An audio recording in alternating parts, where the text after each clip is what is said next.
Saatnya ngopi bareng, namun sebelumnya jangan lupa like, subscribe, dan tekan tombol notifikasinya. Serta bagikan kepada yang lain.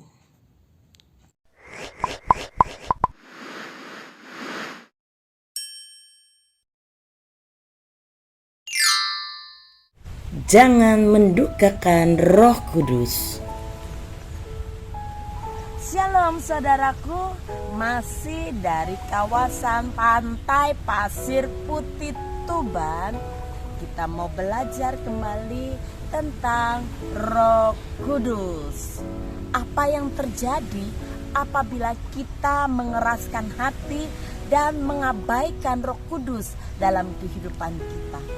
Bangsa Israel pernah dimurkai oleh Tuhan karena mengabaikan suara Roh Kudus dan mengeraskan hati mereka. Di dalam Yesaya pasal yang ke-63 ayat yang ke-9 sampai ayat yang ke-10, bukan seorang duta atau utusan, melainkan Ia sendirilah yang menyelamatkan mereka. Dialah yang menebus mereka dalam kasih-Nya dan belas kasihan-Nya. Ia mengangkat dan menggendong mereka selama zaman dahulu kala. Tetapi mereka, yaitu bangsa Israel, memberontak dan mendukakan Roh Kudus-Nya. Maka Ia berubah menjadi musuh mereka dan Ia sendiri berperang melawan mereka. Kalau kita mendengar ayat yang terakhir, tentu kita akan merasa ngeri, karena Tuhan yang penuh kasih itu bisa berbalik menjadi seorang musuh. Kapan itu? Ketika kita terus-menerus menduka citakan hati Roh Kudus, memberontak terhadap pimpinan Roh Kudus. Di dalam Ibrani pasal yang ketiga ayat yang ke-15, tetapi apabila pernah dikatakan pada hari ini, jika kamu mendengar suaranya, janganlah keraskan hatimu seperti dalam kegeraman. Ketika Tuhan Yesus memberikan sang penolong itu kepada kita, karena Dia tahu kita perlu pertolongan, kita perlu bimbingan, kita perlu penghiburan, kita perlu diajar mengenai kebenaran.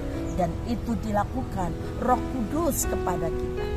Namun seringkali keegoisan kita dan kita merasa diri lebih hebat, sehingga kita mengeraskan hati dan tidak mau mendengar atau taat kepada suara Roh Kudus. Kita lebih senang mengikuti kata hati sendiri.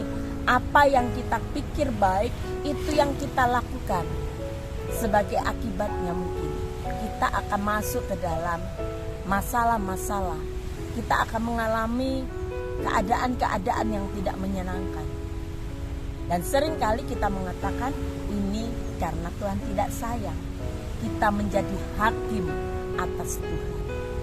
Firman Tuhan hari ini mengingatkan kepada kita, ketika kita tidak taat, ketika kita memberontak terhadap suara Roh Kudus, ketika kita mengabaikan suara Roh Kudus, maka Dia akan berbalik.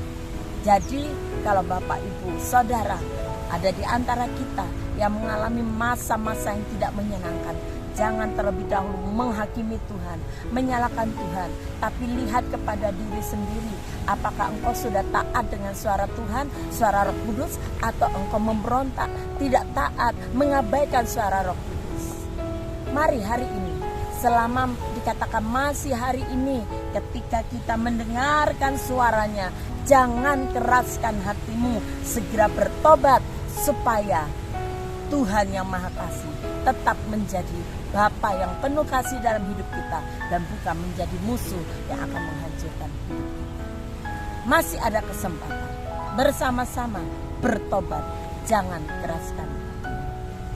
Bapa, terima kasih untuk hari ini.